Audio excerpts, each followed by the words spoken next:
Never Give Up, a woman's powerful story. In a quiet village tucked between rolling hills, lived a young woman named Arohi.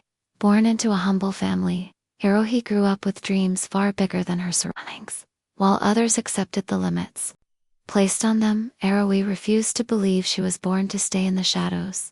From a young age, she was fascinated by engineering, how machines worked, how bridges stood tall, how the world moved forward.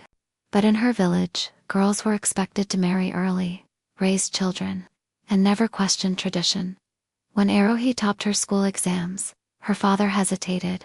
"We can't afford college," he said gently, "and it's not a path for girls here." But Arohi, with fire in her eyes, replied, "If I must walk alone, I will.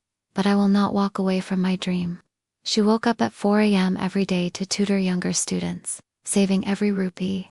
When the village mocked her for riding an old bicycle 15 kilometers to attend classes in the city, she smiled and rode harder.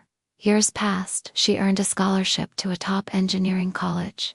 She studied under street lamps, coded on borrowed laptops, and led her college to win a national robotics competition. The girl who was once told "this is not for you" became the first female engineer from her village, and later, the CEO of a tech company she founded. At her company's inauguration, she returned to her village not to boast, but to build. She opened a free training center for girls in STEM and stood before the young girls who once watched her in silence. She said only one thing: "They told me I couldn't, so I did."